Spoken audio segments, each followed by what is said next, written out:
A censura aos mídia procurava não deixar que as palavras beliscassem o regime, servindo-se do pretexto que o Estado deve conduzir o seu povo pela estrada da moral e dos bons costumes, valores que tanto Salazar defendia.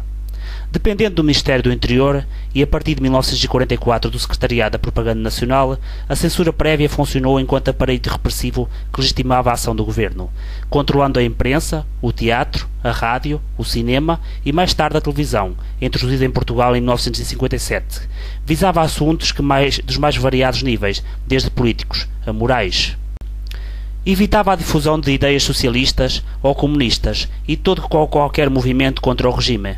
Apresentada como uma medida transitória, por se encontrarem suspensas as garantias constitucionais da República, a Comissão de Censura é instituída oficialmente a 22 de junho de 1926.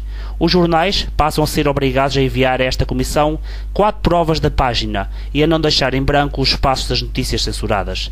A implicação desta medida causa a indignação nas redações.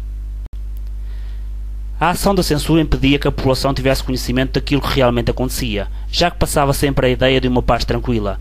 Os censuradores eram maioritariamente militares reformados que funcionavam como médicos, não permitindo que algum veneno inoculasse o aparelho de Estado. Estes coronéis eram funcionários da PIDE. A estes altos servidores da pátria nada escapava. Espreitavam em todas as festas, em todas as frestas, espreitavam em todas as portas, escancaravam os olhos em todos os rasgos de luz.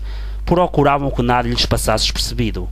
Os jornalistas tinham de ser ardilosos para escaparem a estes coronéis, mas os tentáculos do regime não lhes facilitavam a tarefa. Foi a Constituição de 1933 que deu a força que Salazar necessitava para alimentar o seu regime, que se manteria por quase meio século. Esta Constituição, ao proibir os partidos políticos e as greves, estabeleceu a censura e criou a polícia política. Esta polícia foi prioritariamente chamada de PVDE e depois, em 1945, passou a designar-se por PIDE. Começa assim a saga do lápis azul, que conhecerá 2 momentos. Um até setembro de 1968, sob a alçada de António Oliveira Salazar e com a designação de Comissão de Censura.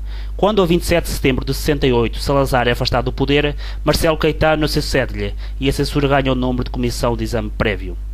Das artes ao desporto, da política à religião, da sexualidade à moral, os funcionários da censura procuravam que nada lhes escapasse. Toda a palavra que pudesse beliscar o regime era arriscada por um lápis azul. Notícias que pudessem trazer lá fora novos valores e ideias de vanguarda eram censuradas. Livros ou filmes que não respeitassem os valores pátrios eram simplesmente proibidos. Notícias que não vangloriassem os nossos soldados no ultramar ou que dessem conta de uma guerra desastrosa para o nosso país eram simplesmente banidas. E nem, na verdade, o que se passava nos campos de futebol eram contados, e nesse tempo o Eusébio era o rei. Em Portugal também não existiam homossexuais nem prostitutas, nenhuma doença contagiosa nos atacava e o nosso povo não conhecia a pobreza, e não se sabia o significado da palavra toxicodependência. E os membros do Estado, assim como todas as suas famílias, eram intocáveis, gozando de proteção divina. Nenhum acidente lhes acontecia.